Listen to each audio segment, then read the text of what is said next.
Destroyers, how you going? This is Create and Destroy. I'm Jordan Jan, and today you're listening to a super special episode of Create and Destroy. We've got our second guest ever on the show, a very special close friend of mine, mentor and business partner, Gus Balbontin. For those of you who don't know, Gus is the former executive director and CTO of Lonely Planet, and he led one of the most loved and recognizable brands in the world through the significant business transformation, which was the dot-com boom and the battle of the internet. Since then, Gus is a founder, investor, and advisor, as well as one of the directors at Roshambo and entrepreneur in resident at Victoria University as well. Just a couple things he's balancing. In this episode, we talk about a whole bunch of things from mindset, from where he came from, all the way through to exercise, and even a little bit about the tennis. So without any more fluffing about, let's get into it. Like all episodes of Create and Destroy, this episode is brought to you by Roshambo Studios. If you want to know more about what we do, just head over to roshambo.co. So how's that sound in your ears? Yeah, can you? Perfect. I think this sounds good. Cool. Dude, we're live. We're recording. Nice. How are you? Good.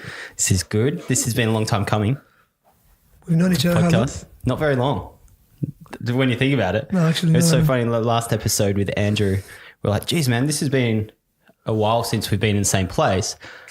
And I realized that the last time that we were properly hanging out was the time that we met.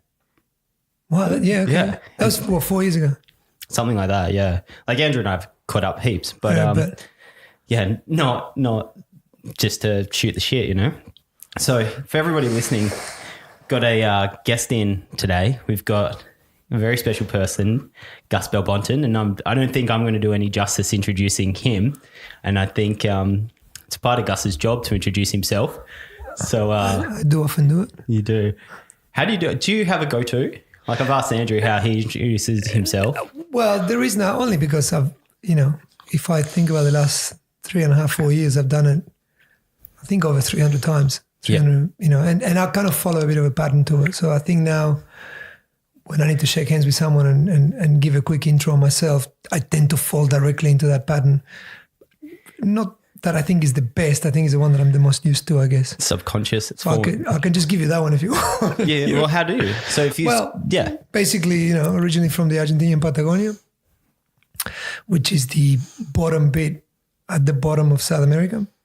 Grew up in a very small town in the desert near the beach. And I always say a typical kind of small place mindset. I grew up in a place where, your dreams are already predefined for you, where not just your family, but the context in which you exist has already a life planned out for you, which is right. If you grew up in this town, here's what's going to happen. You're going to, go to uni for 5 years, you're going to come back, you're going to work in government, or you're going to do this, and you're going to buy a house somewhere in the vicinity of these 2 or 3 kilometer radius. You're going to have kids, you're going to find one of the local girls or boys, and that's it, right? That's it. And when I was 8, I kind of went, I'm not doing that. I want to do something else. And it was a bit of a shock to the family. By the time I was 13, I also renounced my religion, which was also a bit of a shock too, but we can talk about that another time. That's not normally part of my intro. Anyway, long story short, I guess at 8, I said I wanted to travel the world. By 17, coming from very humble beginnings, I managed to save enough money by selling cakes, which was my first entrepreneurial endeavor. And by 17, I landed in Byron Bay, out of all places, in Australia. And gosh, I didn't know much about Australia at that point in time, but in hindsight, now thinking about it, gosh, I could have landed in so many shit places in Australia. Dude, big time. I'm so lucky I landed in Byron Bay. I remember I had an exchange student friend that landed in Mount Isa. And cool place to visit, but oh man, like the experiences that I had of Australia compared to the experiences he had of Australia were literally, poles apart. Well, you landed into a postcard. Yeah, insane. Yeah. And that's exactly what it felt to me like. I remember sitting there looking at, and coming from the desert, I remember one of my first observations was, oh my God, there's so many plants. How can there be so many plants on Earth? I grew up in a place where there wasn't that much plants, so seeing so much green and so many trees and so many animals, I just couldn't believe it. Anyway, landed in Australia. I spent 12 months in high school, I guess. I always say that I met a gorgeous girl halfway through that at school. I was 17, and I was so madly, fascinated by this girl that 2 weeks after I met her, I asked her to get married with me. As you do. And she said no. And I was very, and I was shocked because I couldn't understand why. I thought, I always say, check this out. I mean, seriously, how can you say no to this? Not that you can see me on the podcast, but anyway, I know that I look anything, but for some reason, as a 17-year-old mind, I thought, you're a tanned Argentinian. I thought I had something to offer, curly hair and all. And anyway, she reminded me that I was trying to get a visa to Australia, and that's the only reason why I was trying to get married. Of course, I wasn't, but anyway. And she had a boyfriend. I had to get rid of the boyfriend, and there was a whole story behind that too. But one thing led to the other. I ended up back in Argentina. I ended up traveling, hitchhiking for quite a while. Learned my lessons of hitchhiking, and which I then applied to business actually later, which was amazing. And then I went to uni. Dropped out of uni. It wasn't for me. Didn't work. Went back to entrepreneurial roots. Started a little business on advertising. Became an English teacher just to save money, did everything I could. And once I put enough, cash aside, I got myself back on a plane and came back to Australia chasing my dream woman, my dream girl.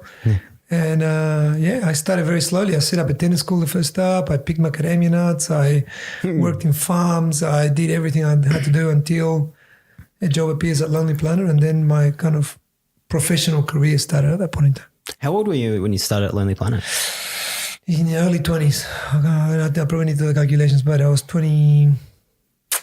Must have been early. 1, yeah, 2, yeah, something like that. And so then you were there for the next 15 years and went from, what was your first job at Lonely Planet? It was called cartographer designer. So the job was basically to draw maps in, back then it was AutoCAD 14. Mm-hmm. I don't even know what it's up to now. I don't even know, but I taught myself how to use that. My sister gave me a bit of a hand, and I picked up the computer and started playing around with it.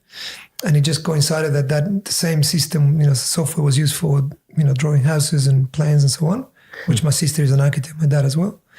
But also it was used to draw maps. Sneaking away, lunch break. Dad, how do I undo? Yeah. I think I deleted the whole... So I did that at the beginning, but that only lasted about a year. Yeah. And it was called designer as well because on top of maps, you would do the layout design of the guide, the actual layout of the book, which was done at that point in time, I think in something called Quark Express. Can't remember exactly. Anyway, or InDesign. So we did that, the layout, and we would select all the photography. We would, and the only tiny perk as a designer that you had, which wasn't templated, was that you could draw what it was called the chapter ends. So you could literally grab pen and paper and draw whatever chapter end you wanted. So I've managed to draw in the 1 year that I did that job, I think 2 chapter ends for Greece and Stockholm. Oh, sweet. And the other, actually, I was looking at the guides and I picked them up and I went, I drew that. That's mine. That's mine. Shit. I was really happy. But the buzz at that point in time, I remember when I was young and being a traveler, Lonely Planet was a big brand. So to me, getting a job at Lonely Planet, I remember the buzz of getting the email address. I said gus@lonelyplanet.com. It was like... Oh, I bet. It was insane. I in my mind, I could not even comprehend. Also, a full-time job. I've never had a full-time job until that point in time. So I remember every fortnight, money going into the account. It was like, shit, whoa, this is like, fuck, this is like being an adult. Is this legal? I know. I couldn't believe it. I don't have to hustle for this money. This money just appears. Yeah. It was insane. I returned up to Melbourne. It was, I had a little room. I didn't even rent a house. I had an apartment. It was a room. I had no fridge, so I had an esky. That was just near here, right? Yeah. It was on Hoddle Street. Yeah. I had an esky, a mattress, and a bike. And that's the 3 things that I bought, and that's the only thing I could. And the office at Lonely Planet at the time was Richmond. In Hawthorn. Yeah, it wasn't the very first one, but it was one of the original ones. Yeah, so before it moved over to Footscray, which is huge. I did a year of that cartography designer job. We were in Hawthorn office, and then basically at the end of that year, we moved into Footscray, and there was a lot of restructuring in the company, and I got fired. So, really? Yeah, I got fired. I didn't know that. Yeah, I lost my job. I went on my honeymoon and came back from my honeymoon, and I had no job. No more fortnightly deposits. My Shit. boss rang me and said, we got some news. So that was my first experience of corporate life as well. It was like, here's a job that you get money, every fortnight to, you have no more job anymore. And it was really funny because at that point in time, it kind of dawned on me a little bit that this concept that people have of security in a job, I never understood. I was like, no, it's the opposite. Like security is when it's on you to make your own money. Yeah. Depending on someone is actually less secure, even though people tend to think the other way around. They think that a full-time job is secure and an entrepreneur is insecure. And I'm like going, well, there's risk in entrepreneurship, but you're driving. It's on you. Yeah. Where the other one is not on you at all. You're at the mercy of, but another point in time was Junior Burger, right? So you can imagine that the restructure happens, you're fired. Oh, what happened? Too hard, son. Don't worry. See you later. See you later. Yeah. So, but there's no time in that for.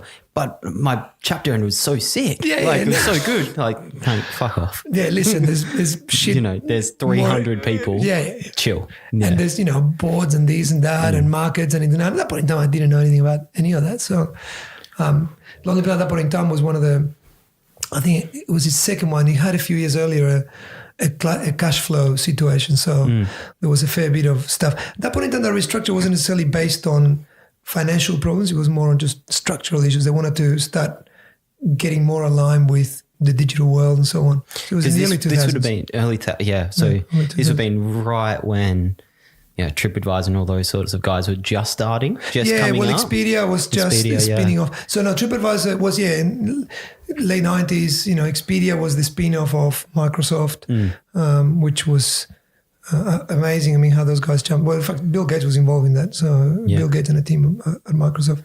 So it was, it was kind of like welcome to the world of corporate. And because I was so young, I was so naive, I didn't comprehend the safety of corporate work.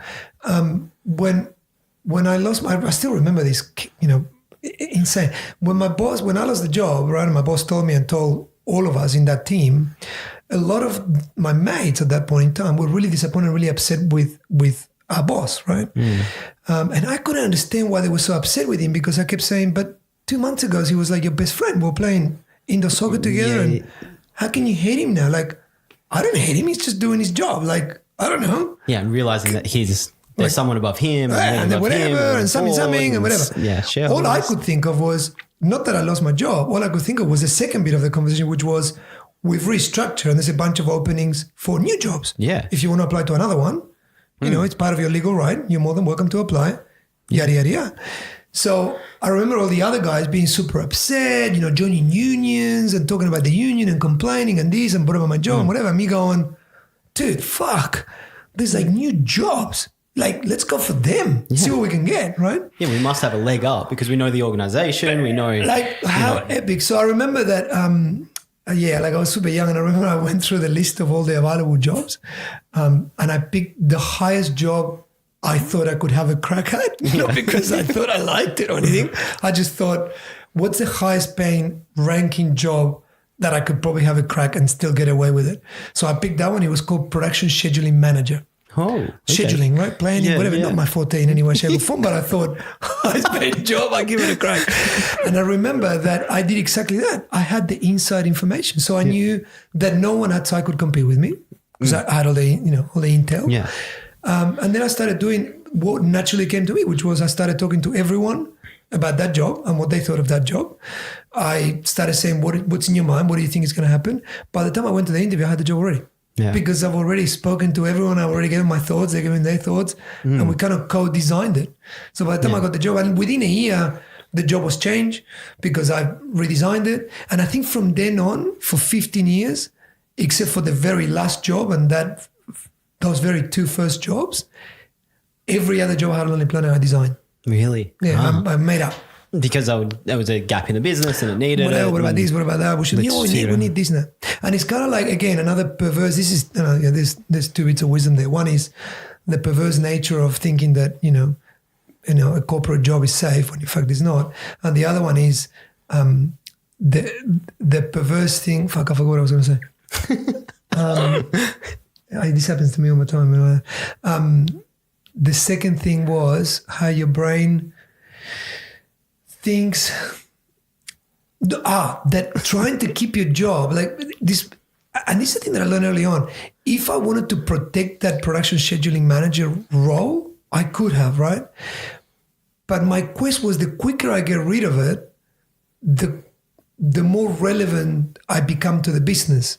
As opposed to keeping the old job, which would constrain it and keep the business from growing. So it's weird, right? So I knew this instinctively all along. Where most people go, "Oh, protect the job," I was going like, "No, get rid of the job," and in the process, get rid of me. Yeah, that's cool because I've designed this other one, and then he's like, "Get rid of that one." Because I've now designed this other one. And because we see that a lot of the times when we're working, because that would have been the same thing. I guarantee there would have been some sort of production scheduling software that came out that you would have flagged this, put it in there, so-and-so got an alert, their shit's due.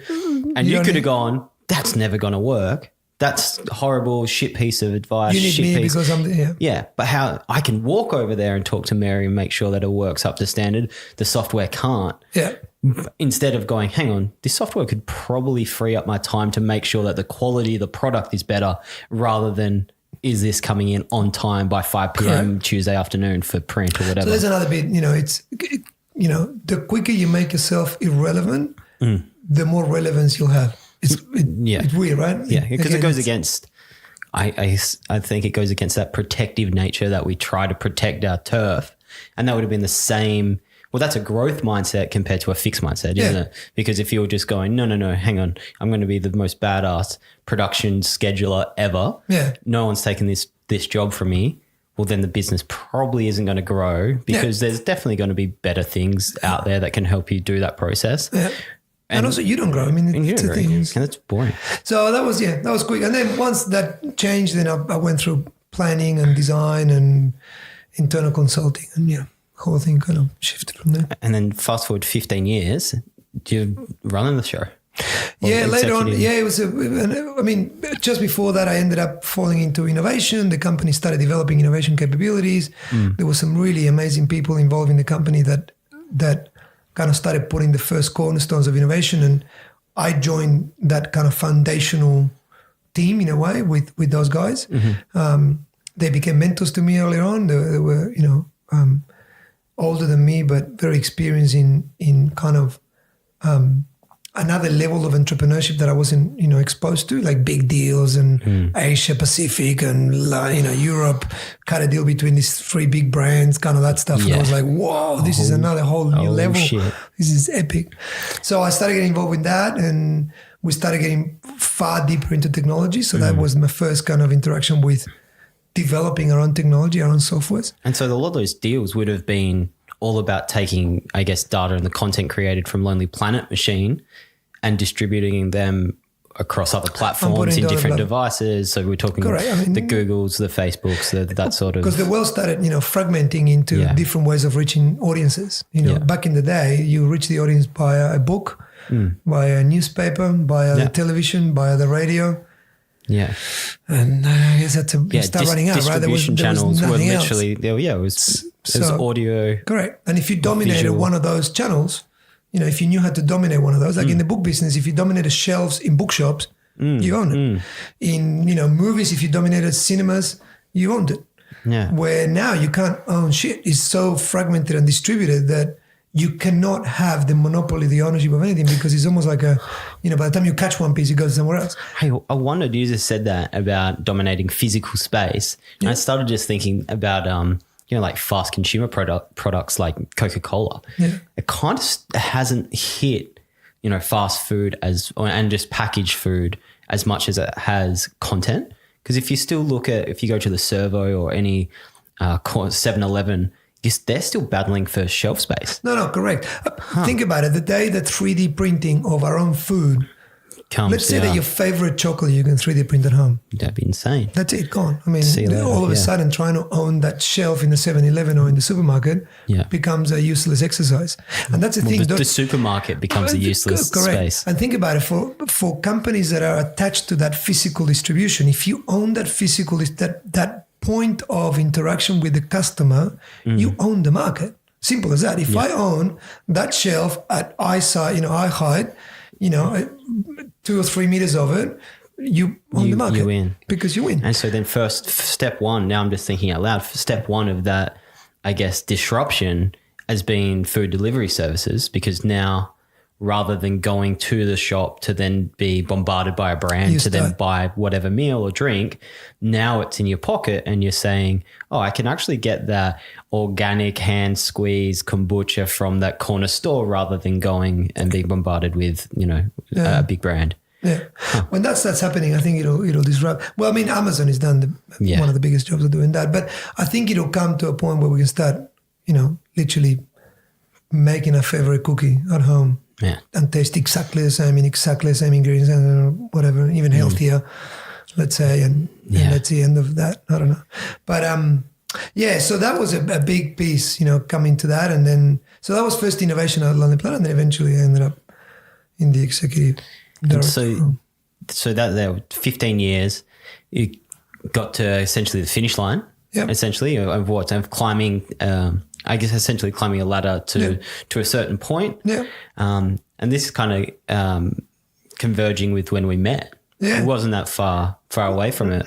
And so then to I guess close the loop, Gus had just decided that living in Tennessee at the time, Lonely Planet had changed a whole bunch of things. And I like that you always say that when you were putting Nayland to bed, your oldest son, via Skype, was probably that inflection point of going, oh, fuck, what's this? Yeah, there was a number of things that joined up together. I mean, there was, I can't deny there were obviously as well disagreements with the shareholder, and there were things that were not necessarily going the way that I was necessarily wanted them to go, and I was at peace and morally okay with going, and, and so I decided that wasn't a good time. But also another big contributor was we were in a fair bit of discomfort living in a part of the world that didn't quite suit our family needs, and we were a bit, disjointed. And one day I put, in fact, it wasn't Nayland, it was actually Bastian. Was it? My little one. Oh. Because Nayland was already 8 or 9 or 10 by then.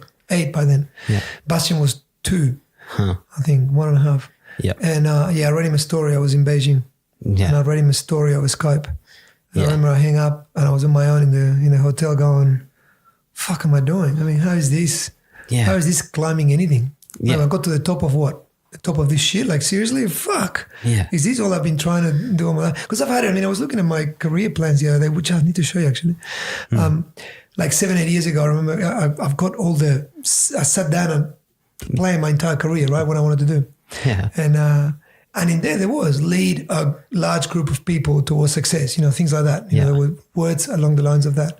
So getting to the top of a large corporation, a big brand worldwide, and leading it, to me felt that I've succeeded.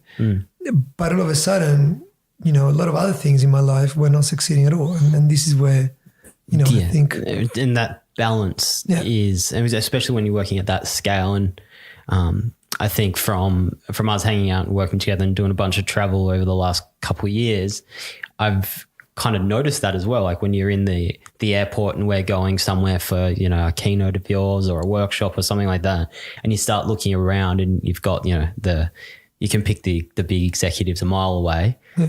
None of them look that happy. No, it's very rarely you find one that's having a good time. I'm not saying that they don't. Like there's definitely good times, but it's at the cost of something else. Yeah. It's going to be very, very tricky to be running, especially if it's not your business as well. If it's you're running in an organization which is almost owned by the people, when the brand becomes so big like Lonely Planet, I think the feeling, and this is only as an outsider looking in, is that it's not really owned by anyone, as opposed of it's more an accumulation of everybody together. And it's just one person at the front trying to steer the ship, or in the middle or the back, wherever, however you want to do it. But noticing that balance between lifestyle and business is, the higher up a ladder you get, there's more stresses involved. Yeah, and it becomes insane because you also, the whole concept of you can't please everyone. No, you can't please everyone. You have to make decisions because you've signed the dotted line. You have to make decisions on behalf of the shareholder, or or the safety or of the actual legal structure of the company. You have to ensure that liquidity exists. There's a bunch of legal stuff that you have to do that sometimes is at odds with perhaps what you would have decided if you were just having a beer with a mate in the barbecue, Yeah. if you didn't have any of those constraints, you would have gone, no, we'll go, we'll go pink and whatever. Yeah. But in this case, you can't get pink because you can't actually, pink is illegal and yellow has got this issue and that. Okay, we're going to have to settle for red. Shit, red is not the best. I know, but it's the best out of the... out of the bunch. I always say to people, leadership at that scale, I felt always that leadership at that scale wasn't necessarily, picking between good and bad. It's always picking between bad and worse. Right. And that's hard to do. Yeah. People tend to think, but you're the CEO, whatever, you're the executive director, you can make decisions. And it's like, yeah, I wish it was as easy as, that's a good one, that's a bad one. That's easy. Fuck. No. I don't think I've ever experienced that. It's always, fuck, that's shit. She wanted me to hear. Oh, fuck, that's not good. Okay, maybe try that. Okay. Well, and it's always a tension in between. How do you manage, because all the good stuff doesn't get decided. It just kind of happens. What I mean? It's not as if you get involved on, hey, should we go and make more money or more money? Fuck, make more. Like, I don't know, go. Yeah. Because every one of those decisions as well are impacting lives. And they're impacting, and so the weight of that, it's like, and as well as their, not everybody, and this is the same, doesn't matter if you're a freelancer working for a client or if you're, in a big company, these decisions that you make, a lot of the times are going to hurt somebody's feelings, I guess is the easiest way to put it, regardless if they can see the bigger picture or not. And a lot of the time when you're working in the business, you're going, well, but I just spent 3 months on that and it's going nowhere. Like, yeah, I know, but man, you're still going to get paid. It's still going to happen. It's still going to be fine. It's the same with the freelancer. And when you're working for a client and you've just busted your balls over, 3 weeks of all-nighters for an identity or a design or a logo, and they decided that, they're changing the name or the colors, it's the same thing. And it's not everybody has the ability to kind of take that big inhale and go, okay, it's okay. It's business. Let's figure it out. It's not personal. But sometimes it's really, really hard to go, to be rational. Definitely. And to go, no, I had a real clarity from day dot. I don't know how this happened. I think it's partly because growing up in Argentina, in Patagonia, down the bottom, and growing up in a country where, I would regularly hear my parents talk about making it to the end of the month, like just making it, or no, we can't do it this month, we have to do it next, or no, we can't afford that right now, or... For me, having a job, and to me it was a gift, an absolute privilege. I never had it as an expectation, or it never occurred to me that anyone owed me anything. It's like, wow, I'm so happy and so lucky that you guys chose me, even if it was for a year until I got fired. Wow, thank you, appreciate it. And let's hope I can get another job. And if I don't, well, no. And so to me, having that mindset, and then also having the mindset that no one will take care of you except yourself. No one will take care of you except yourself, right? So having that mindset means that when something does happen, a business kills your project, kills the freelance work that you do, or kills the role that you have in a company, you pack up and you go, okay, done. Next, right? What am I doing next? And because it was on you, and because you were obviously, hopefully, watching out for yourself and for your career and for your future, you should have your next thing kind of lined up in some way. Yeah. But you should never get caught in a situation where all your eggs are in that 3-month project. Yeah. That all of a sudden, if it cans, you're going, what now? I put all my, Yeah. Careful. Very, yeah. Maybe it's the environmental factors there as well. Growing up in Patagonia, the instability of a variety of things between political and economical, everything. Yeah, the whole thing, the instability there has forced a state of, hang on, the world doesn't owe me shit. Correct. I got to fight for it. Yeah. And even if I fight for it and win, well, something else can come and just wipe that all clear. And I think maybe the more, I don't know if you've noticed a similar thing with a lot of, we work with so many different people, and I've noticed that the more protected somebody might have been in their, you can always tell if somebody's had like a very protective, almost privileged upbringing, that when you start talking about change or things going another way, or there's something being axed, or just that's a shit idea or whatever it is, they're definitely less adaptable. I would say not all the time, but a lot of the time that I've gone, oh, interesting. You don't like change there because it's been easy and that foundation's been rock solid for so long. And it's really tricky. Last week when I was in Sydney and I met with, I did a keynote up there for O Cosmetics, that company. We were talking about how do you gain clarity? So you gain clarity through your whole career and going, the world doesn't know me shit. I gain clarity through, the shark attack and, heaps of businesses and just kind of going, it's going to be all right. Don't worry about it. Don't leave anything on the table. But how do you try to embed that into other people without going, this is what you have to do. You need to move to a, unstable part of the world, live there, realize that, it's really lucky, or go get yourself in a shit situation? No, it's a really interesting question. Can this be done by design? Yeah. That's the billion-dollar question. It's a puzzle. I don't, I'm a parent, and I guess to a certain degree, I am designing for my kids an environment in which they're learning those skills, right? Despite the fact that my children have way more access and way more opportunities and almost a lack of nothing. there's nothing they're missing out on that I can think of. Literally every time my kids say, I need a pair of shoes, they get it, right? Where I grew up going, Mom, I need a pair of shoes. Yeah, good fucking luck. Next month, if we get the money, right? Okay, I'll go with the whole to school. That was it. Yeah. That's how I grew up. But I think the important bit, the way I think about it is, if you think of it as a ladder or a pyramid, however you want to visualize it. But the point is, I grew up in a space and in a context in which there was things that I was missing out, and I've learned to make those the foundations of my attitude, right? I'm missing these things. I don't have that, but I do have these. Let's value what I've got and let's have an attitude where no one owes me shit, right? Yeah. My children are perhaps a few levels up apart from that, right? But there's still things they're missing. If I compare them with, I don't know, royalty, royalty gets shit that my kids don't get, right? And they're never going to get, or they're not going to be able to do. Or my son says, oh my God, I'd love to see Messi. Let's go and see him next week. Well, hang on, dude, wait. We're planning a trip to Barcelona. It might just not happen next week because he's not, I can't just drop out of nowhere and, because I still got responsibilities, this and that. If I wasn't doing anything and I was royalty, well, maybe I have other responsibilities. Shit, I have to shake hands and do other stuff. But point is, there's still things that are missing. And all I'm doing is I'm trying to make a point of those. Depending on where you are in society, you still have things that you don't have, or things that will shape your attitude towards no one owes you anything.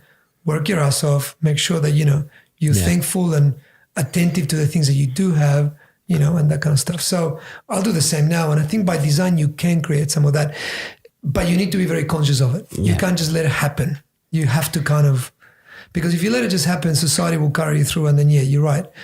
20 years on in your career, something changes and you go on, holy shit, what? He's like, well, dude, I think it's maybe perspective comes to mind. Yeah. Like trying by design, what you are doing with your kids is giving them a balanced perspective between, hey, this is what it can be like. This is what it's like for you. But don't ever, be too spoiled or privileged, all that sort of stuff, because, you do a heap of travel with the family and it's not to, 5-star luxury resorts where, you're hanging out, getting coconuts by the pool. There's times where, sure, let's stop and we'll do that sort of experience. But there's also hey, we're going to be hiking in this, wherever it is around the world, and we're stopping off and you're going to Borneo this year. And again, you're going to be teaching that perspective and drawing it back through, I guess, the, education of the kids in a non-traditional environment. An example of that, Jody, was last week. My eldest is joined a program for 10 weeks where they learn to the basics. Basically the basics of gridiron. He loves NFL and loves gridiron, and he started to play and joined this little program, and it joins with other two kind of groups of people that are similar, which is NRL and rugby union. So rugby league and rugby union. And primarily those environments in Australia are filled with other, it tends to be a lot, at least this particular cohort of people tends to be a lot of, Maori or New Zealand immigrants that come to Australia, and they love them, fanatics of rugby union, fanatics of NRL. Yeah. And it just happens that slowly they're starting to become fanatics of gridiron. Yeah. Because it kind of, if you're big, you're strong, you're muscly, you're genetically blessed like those guys are, shit. Yeah. And play this, here's the fucking ball, run into that person, go. Yeah. So my son loves this stuff. And he started that program. And it's really fascinating because in the program there is, physical training, there is the tactics and the technical bits of the sport, but there's also mental training. So one of the days they brought a kid that never made it into NRL or union, but was training with other people that did make it, right? And he was talking about his experience trying to train the young kids. And he was saying, my life was pretty bad because I was training with all those guys. I had all the opportunities, but then I got caught up in girls and I got caught up in drugs, and then I missed out on a match and I didn't do very well. And I lost my girlfriend. I was really upset. And then I was even thinking of ending my life, right? And my son, 12-year-old, quite young, he stood up and he walked away and went to, get on the roller and the pin and started stretching because he felt that he was a bit maybe out of his depth. This was perhaps a conversation that he felt that wasn't for him, right? Yeah. Which I really commend him. Yeah. Oh my God, I'm so impressed. Good on him. Especially at 12, him. I've always said to him, we always said to our kids, if you ever feel uncomfortable in whatever way, shape or form, you remove yourself. Just do it. You're in control. Just go. Yeah. It doesn't matter where, who, how, what age. If you're uncomfortable, your body's telling you something, get the hell out of there. So he did. He felt uncomfortable, so he walked away. But his insight, which was fascinating, was actually that, he was talking about that, and he was talking about ending his life because he just lost a girlfriend and lost a match. I mean, gosh, we've seen when we've traveled far worse than that to end your life. Man. And despite the sadness and the empathy you can feel for this kid, of course, I don't know his context or anything like that. Fair enough. Yeah. It could be terrible.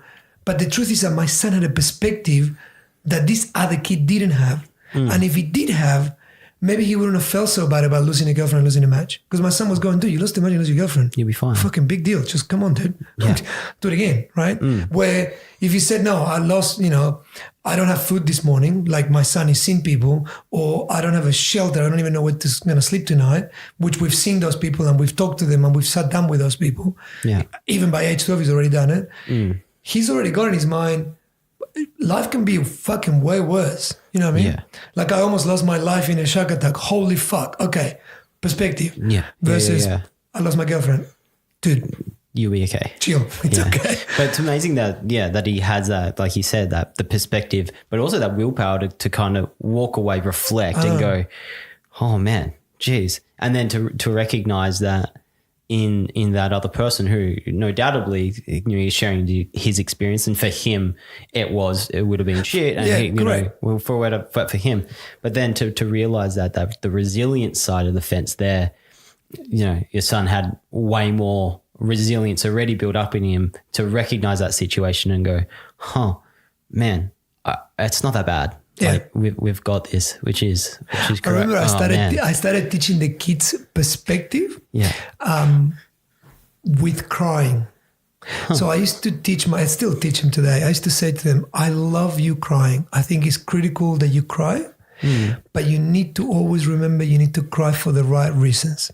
So I would tell them, so they'd be in tears, like arguing with me, and I'd be going, is it worth crying for lollies, or is it worth crying because daddy is in pain, or because you've hurt yourself, or because your teddy got hurt, or you lost your teddy?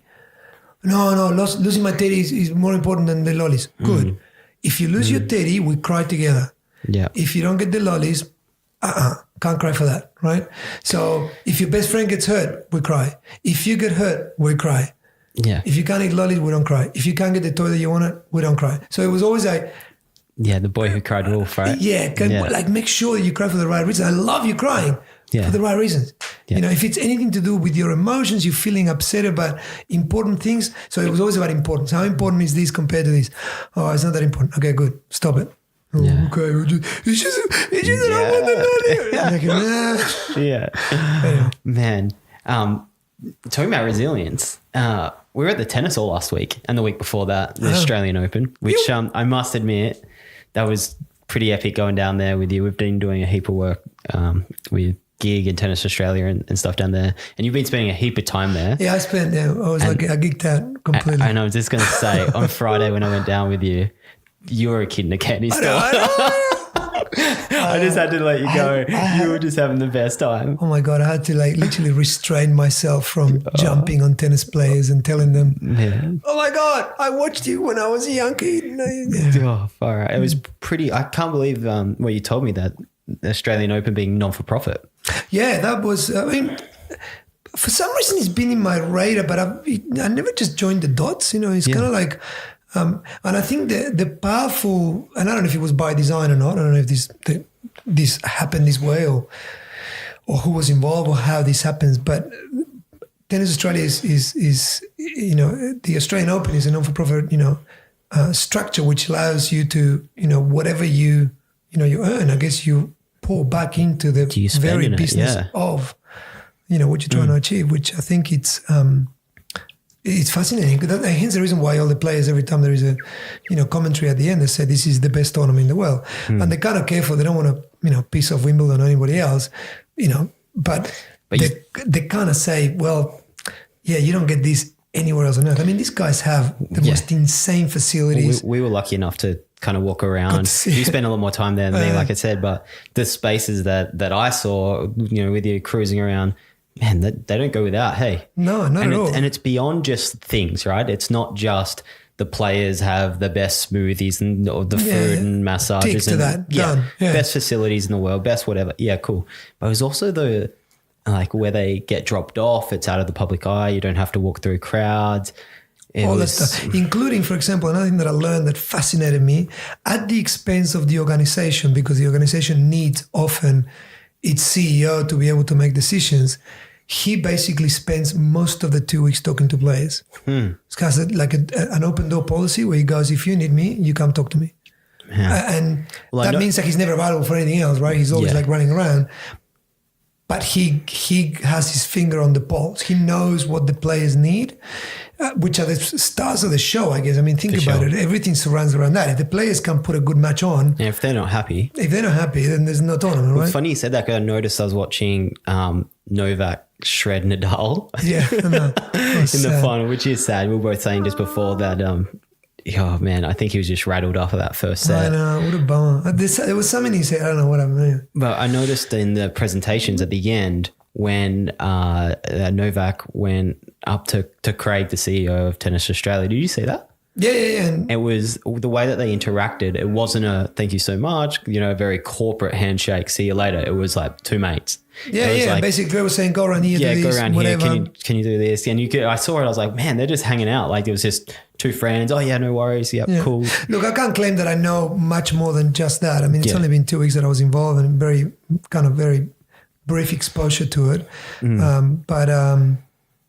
But you can see it in the result. I mean, it's not that hard to figure it out, right? The results are obvious. Yeah. The event is amazing. These guys have gone far beyond just the sport itself and into how do you gather close to 1 million people over a period of 2 weeks and entertain them. Yeah. Entertain them from a sporting perspective, from a music perspective, from a food perspective, from a, every sense is, you walk in there and you can spend an entire day and not see a single match of tennis. Well, I must admit, that's me. Oh, did you? Yeah. I still walk out and go, what a rad day. It was awesome. I went down, I probably spent 3 or 4 days down there kind of spectating. Yeah. And I actually only watched one game, which was just Dylan Alcott's final. He was nice enough to flow some tickets to Madison and I. And it was epic to watch him win. And it was actually the first time I've actually been inside Rod Laver. Yeah, there you go. Because the rest of the time I've just been, grabbing beers and chatting to friends and watching it on a screen somewhere, which I must admit I could just do it at home. Yeah. But then afterwards, watching, Flight Facilities or Craig David or all these massive bands. And down I was looking at, we went down to watch Craig David on that Friday night. Yeah. Oh, after we were down there, I kind of kicked on. Yeah. And I don't know if it would have been 90% of the people in the crowd there watching Craig David were there for that, not for the tennis. Just looking around. They were there. They just rocked up to watch the music, have a dance, and then probably kick on somewhere else. And it was amazing to go, this is a tennis. This is a grand slam. And there's people interacting with it. Yeah. And it's interesting because it becomes counterintuitive, right? The thought, think about it. A purist Grand Slam tennis tournament will go, this is all about tennis. Why else would we do anything else but tennis? But I think the cleverness, the insightfulness from this team is that if you can associate tennis with any other epic experience, and all of a sudden then in your mind, tennis associated with also music as well as great food and, drink with my mates or whatever it is that you're kind of associating, everything gets augmented, right? So the music augments the tennis augments the music, but, and all of a sudden the entire experience becomes, this is where more is more, right? This is for sure epic. Well, I'm that person. That, Madison's always loved tennis and, she would want to go watch, and we've been to the Hopman Cup a couple of times in Perth and a couple of things, but I would honestly would go against my will, just going, fuck, whatever, but we'll go down and watch. And I'd never really got into it. Yeah. But after, the last 2 years of going to AO and having the sideline experiences of the bands, the music, everything else except for the game, then when the final was on, it was like, I'm watching the final. Yeah. I want to watch this now because I get it. And I don't associate tennis with like, what a boring sport. Yeah, that's right. Now so instead of being less, it's actually more. Yeah. It's amazing. Well, I took my kids a couple of the days and I think we watched, my 6-year-old lasted 4 games out of a match live. Yeah. I think it was 4 games. That's it. The rest of the other 6 hours, so 4 games would have been like, whatever, 25 minutes, not even. The other 6 hours, we were in a giant slide that they put up, and we were doing ninja something climbing. We were playing go-karts. We were doing hot shots. We had mini tennis, it was just a playground of experiences for them. We had beautiful dumplings, and the food at some point in time would be a bit exy. There could be something polished up there, but it was great. Yeah, so good. Really good. And Dylan won, which is epic. Friend of ours, won the wheelchair quad. Is that the quad wheelchair? Yeah, I think singles final. I think that's what it's called. Division. I'm not too sure, but it smashed it. It was so good, and he also won doubles, which was huge. We'll have to convince him to come on here for a chat so we can wind him up. Get to talk about his his trophies. Everything else. I think that's 5 grands. 5. That was 5 AO. Aussie Open, yeah. And then he won US Open this year as well. But on top of that, it was the first time that wheelchair finals was televised. Correct. Which was just amazing and so good to see the diversity in sport and the equality in sport moving away from typical, it's the dudes playing the final with the big money and all that sort of stuff. And AO kind of leading the way there. They were the first Grand Slam to have equal prize money for male and female, and I think everybody has followed now.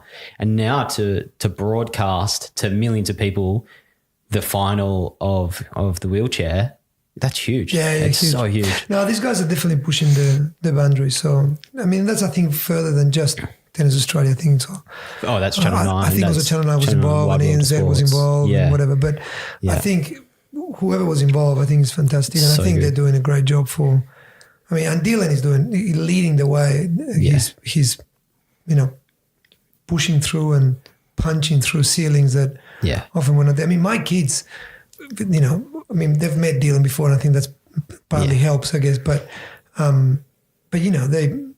they love watching his ads. The final was on telly there because we couldn't go because we were moving houses, and they were watching. They literally watched the match on telly. They watched Dylan play on tennis, and they were laughing at, every time he goes doof, or they love his sunnies, or they talk about he just did blah. Yeah. Now they sing songs in doof, so they go doof doof doof doof doof, and sing doof songs like Dylan. Man, well, in the crowd, man, there was kids with big signs that they'd made. Go Dylan. There was a super diverse audience, all the way through to just Triple J listeners and lovers from when breakfast on Triple J, which was so sick. Hey, on the same topic, we've been complaining about our sore knees today, and you're a bit of a cross freak. CrossFit. How I'm trying to get back into the spirit of things after bit of a blowout of summer. Yeah. We talked about this blowout. The blowout. I didn't quite blow it. I had a massive. I've been hungover for 2 months now. I held on. So I wanted to talk about exercise, the brain, and more the motivation. Like you find most days, nearly every day, time. Is that now habit and you need it? Or do you still have days when you go, I really don't feel like doing this, but... It's weird. Huh? These days, if I don't train, I don't know at what point in time you pushed it too much, right? But these days, if I don't train, I feel guilty the other way around. It's kind of like, it's gone the other way. If I don't train, I go, oh my God, I didn't train today. I should have trained, right? It's hard for me to truly go, I'm not going to do anything at all and I'm going to be okay and at peace with not doing anything. Often, every day, it pops into my head. And that's when you create a strong habit, right? It's the same as feeling guilty for not doing your teeth at night. Yeah, you got to get out of bed, man, if that happens. You got to get out of bed. If you're in bed and the thought crosses your mind and you haven't done my teeth, fuck, I thought about it now. I have to do my teeth. I have to do it, yeah. Nah, but I'm comfy, I'm warm, I'm good. It's not... I know, fuck, I thought I need to. So you get up and you go and do it because you can't bear the guilt in a way, right? Yeah. Because it's so ingrained now. The habit is so powerful, right? And the habit is being built through repetition, it's been built through, advertising, through, health and through all sorts of things, right?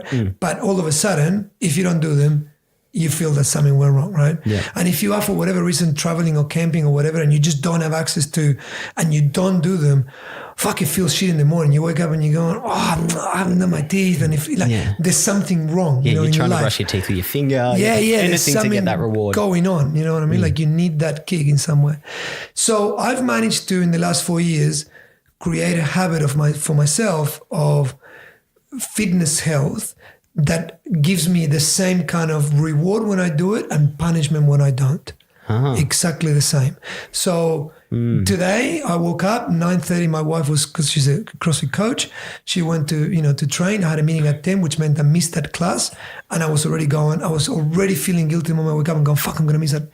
Okay, I'm going to have to try to get there at 4:30. Shit, 4:30, I need to move the house. Okay, I'm going to see if I can, so I'm already got in my mind masterminding when am I going to do it? I'm camping. I'm in my van. I'm in fucking back end of Cooper Pedy, and I'm waking up in the morning going, all right, I think I'll do a quick workout. I'll do 20 push-ups, 20. I'm already planning at what beating time during the day I'm going to stop for even 20 minutes just to punch out a workout. I think, and like I said, I've managed to build a habit. Before that, I've never had that. I was fit enough for my life because I've always been very sporty. I would be the typical person that runs maybe 2 or 3 times a week, or, goes to the gym, the typical gym guy that, turns up, does, chest these days, back this day, legs this day kind of thing. And when I discovered CrossFit, I discovered more than anything the importance of turning up. And, that was a beautiful, I don't even know if this person realized he said that, but I got injured and I said to him, oh no, dude, I can't remember what it was then. I think I hurt my wrist. So I'm not going to be able to come to CrossFit. He goes, you hurt your wrist, you can still do your legs and you can do this and you can do that. Oh, fair point. It's just, used to normally if you get hurt, you don't do it. And he looked at me and he said, mate, the hardest bit on coming to CrossFit is not the exercise, it's turning up. For sure. That's funny because CrossFit essentially taking functional movements, and this is looking at it as a business and as something more than just an exercise. Yeah. It's using the typical movements that you're going to do solo in the gym, but doing it in a group environment. Yeah. And so therefore it starts that accountability factor of, I've got to go see Johnny or Abdul or Mary or, whoever it is. That's pretty genius. And then having the accountability factor for yourself, well, you can still rock up. Just come. And because then in your mind, you're still going, oh, it's always good to, high five everyone and get excited. Support. No, look, I think if we're going to talk about, CrossFit is not for everyone. There's, of course, there's love and hate, like everything else, gosh. And they haven't reinvented anything specifically to do with the actual movements. The push-up is a push-up, a chin-up is a chin-up, lifting weights. That doesn't mean anything different. But I always, I think we've spoken about this, Jody, before, the business genius, and I don't know if, again, this was entirely master planned or it kind of evolved in this way, But there's a few little pieces of CrossFit that you have to, take your hat off and go, fuck, good job. Well done. I mean, the whole ranking of the entire world, being able to compare yourself. When the CrossFit Open, in fact, is in a couple of weeks or next week, it opens up, which I'll do. It opens up to the whole world. The entire world, if they want, can turn up to the finals in whatever it is with the best CrossFit in the world. It's open. Do it. Here's 5 exercises over 5 weeks.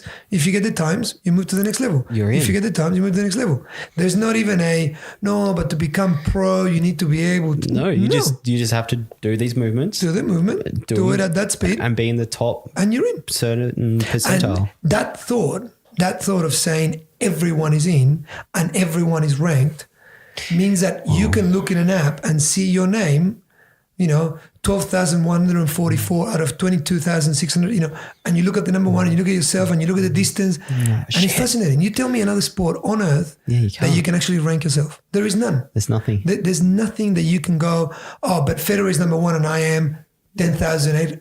No, I'm nothing. I'm not even, I can't even compete. Where in this you can. Yeah. Pull the app, man, grab the thing, do the exercise. You just got me imagine doing that for design. So a brief goes out to any designer in the whole world and you reply. There's probably these things probably exist. I know Behance and a whole lot of websites do those open briefs.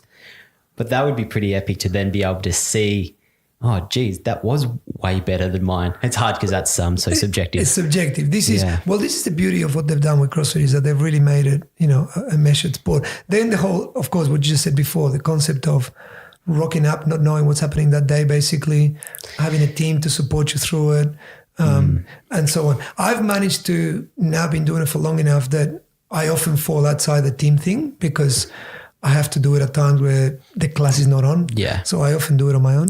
But it doesn't change anything. I mean, the concept of... But it's still, you're still going to be doing the same workout of the day or WOD that everyone else is most of the time. And we compare. So then you go home and I send them a text or I go, they do it at the gym and I did it in... And that motivation, if you go second... In that hotel somewhere. Yeah, if you go second, you need to beat them, hey. I tell them, hey, you guys did it today. And I put excuse, I'll say things like, oh, but my row wasn't as good as the one at the gym or whatever, right? And we talk about it, but it always puts... No, look, keeping fit, I think, and from my mindset, you were talking about what it does to me. I always find that I've struggled with meditation, knowing full well that there's enough evidence about meditation being fantastic for you and for your brain and for your daily work and for balance, etc. But I've struggled. I must admit, I probably didn't give it enough of a shot. But the few times that I gave it a shot, it kind of frustrated me. I'm going, I can't do this. This is killing me. But my way of meditation is when my brain can only think of the next rep. And a singular thing. That's where I switch off. So I find that doing CrossFit is one of those things where the first 15, 20 minutes of warm up and bits and pieces are really social. You chat to everyone. My mind is still on. Of course, I'm keeping an eye on the phone in some way or whatever. Yeah.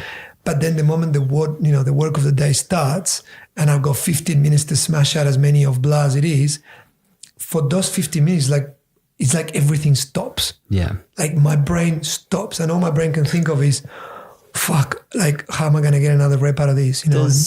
Do you have that same experience surfing? Surfing, same thing. We spoke about that. Yeah, it's amazing. Yeah. It's the next wave.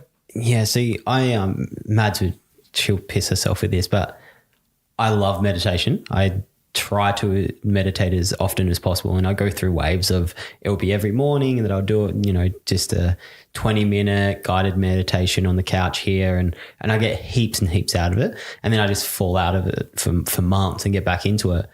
But I must admit it did take me a solid kind of month of sticking at meditation, listening to the same thing, ignoring the twitches in your body, getting through it and learning the process essentially is all it is. And then once I got through that, it was great. And I use it as a time to just be still and go away from everything.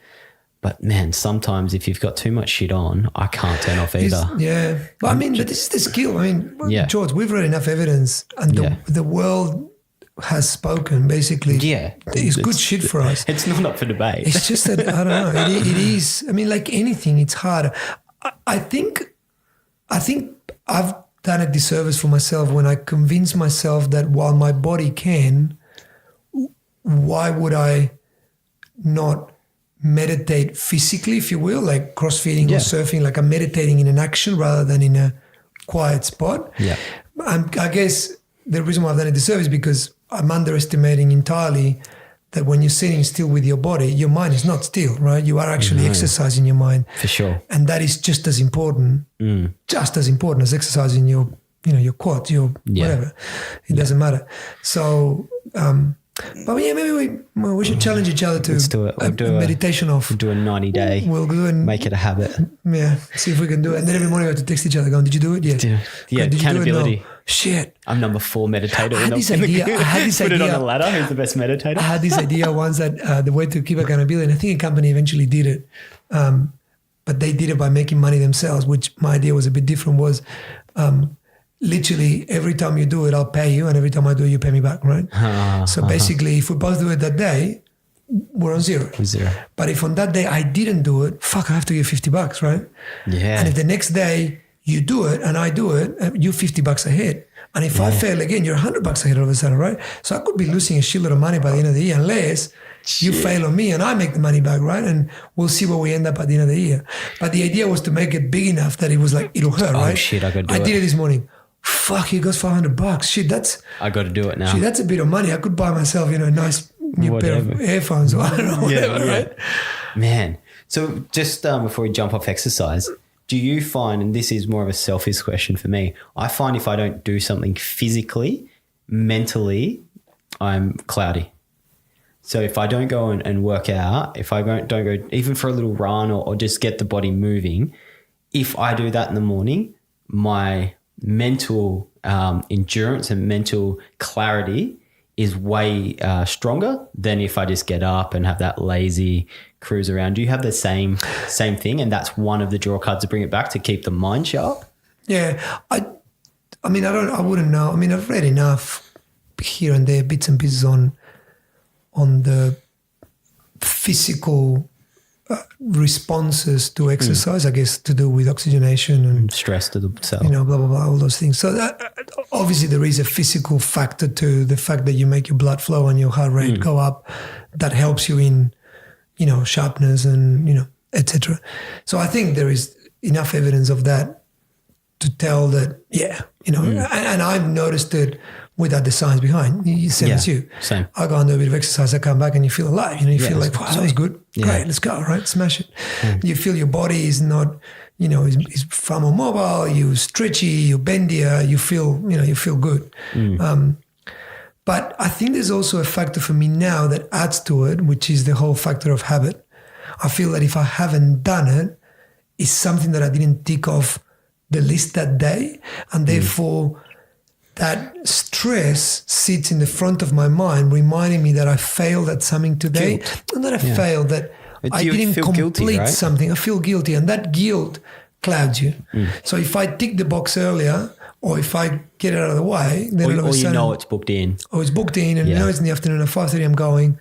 It's done, and it makes me relax for the day because I'm going. No, that's all sorted. Yeah, it's all good. Well, I got those Olympic rings here now. Yeah, I can see that I hang over here. They look good. Yeah. Oh, you got the I've got a bar outside. And that's a right height too. Dude, it's perfect. It's so perfect. How's your muscle up going? No, I'm not there yet. Okay. I must admit, I've given it a crack. My first thing. But I try to do now in the morning, get up early, and it's not a big workout. Like I try to have, when my knee's not, being 80 years old on me, I just get up and do it. It's almost like 10 minutes. And just a couple of movements. It doesn't have to be a massive thing. It's remarkable how little. Get in the shower. I end on a cold shower, and then I'm like, I'm ready to smash the day. And then it's like bonus if I get a run in. If I get a run in the afternoon, if it's not super hot, or I don't have sore broken shins or knees. The hardest bit is turning up. It's what I'm teaching my kids. Yeah, it is. Hardest bit is turning up. Yeah. Just the same with networking. Yeah, hardest thing is turning up. Yeah, put your hand up. The same thing. And once you've learned that's the thing. The habit is not the push-up. The habit is turning up. Yeah. Turn up. Make sure that every day, even if it's 10 minutes, turn up. Turn up just means turn up to your backyard, right? Doesn't matter where you're fucking turning up. Just do it. Make your mind go, it is now exercise time for 10 minutes. Well, I think it's almost better if it's your backyard. When you realize that, especially with exercise, when you realize that it doesn't have to be at a place with a subscription, with like I've never been the gym kind of person because I'm like, it drives me nuts when I drive past a gym and there's people on treadmills. Yeah. I'm just like, fucking run on the street. Like, so you're missing the best part of running. I'll run on a treadmill if it's in a hotel got to go, and you're just going to get it done. But it's not the top of my favorite things to do when it comes to running. It's going to be out there on a trail, in the bush, that sort of thing. But you don't have to put those barriers in front of you of, I got to pay for a gym membership or sign up to a group the time that group's only. Man, you've got 2 arms, 2 legs, or a variation of. Yeah. Do some movements. Simple, whatever it is. Make your heart rate go up a little bit and sweat a little bit and you'll be good. Yeah. I do, and the kids love it because they see me, 6:30, dinner is served at 7:15, let's say. I go 45 minutes and I go, right, doing the next time. Who's doing it well with me? And I'll just be in the kitchen and, while, Passion is whatever, doing something, Nail is cooking. I'll be, on the floor doing this crazy push-up that I saw someone on Instagram do. Yeah. And I'm doing those and then I'm doing some handstands and, anything. And it's just, even if it was 15 minutes of nothing too serious, I feel I've ticked the box and I've done a bit of movement and my body felt it. And man, I think that mindset falls over, when you take it outside, you can learn that mindset and the habit and the, the learning that guilt, learning how to deal with the guilt will then apply it directly back into a business life or a corporate life, which is show up, do the work. It feels good. Don't put it off. If something's in front of you, just do it. You got a list, pick one, do that task. And it's that same mindset that falls over, that if you can continue to see what needs to be done and not postpone it and do it because that the reward is, mental clarity or feeling better or getting one step closer to a destination, then you're less likely to fall into that fixed mindset of fucking everything's so shit, everything's so hard. No, it's not. Just get it done. Just show up. Just do it. I know it's going to be hard to start with, but just like running, you run around the block and then it'll be 2 blocks, then a K and then 5, and then all of a sudden you can do whatever you like. You've just got to do it. It's starting a habit. It's even getting start it done as small as you can. Yeah. Get started. I always say to people, wake up, whatever, just before you have a coffee, do 10 push-ups. Simple. That's it. Then the next day, do 11. Then a week later, do 15. I don't know. Well, that's how I do mine, man. I chuck the kettle on and then I go do my kind of 10 minutes of playing my little play around in the backyard. Do you stick your landings or you don't do any landings? Probably I did my knee. Oh, you can't do landings. Yeah. Does Mads give you the little score? Yeah, the score. 7 out of 10 on Jimmy that give me 4s. Jimmy like, good luck, champ. But by the time the kettle's boiled and, I'm ready to go. That's it. Finished. Dude, that's been over an hour. Time flies, hey. All right. So thanks, dude. Thanks for cruising in. I'm sure this isn't going to be the last podcast. We didn't even touch on so many other topics. Anything. So how about this? Anybody listening out there, I know that you're going to have a million questions for Gus that we didn't even get to. If you send me questions, I'll convince him to come back and I'll ask him. And we'll do them all. We'll do them again. Beautiful. All right, man. Thanks. Thanks, man.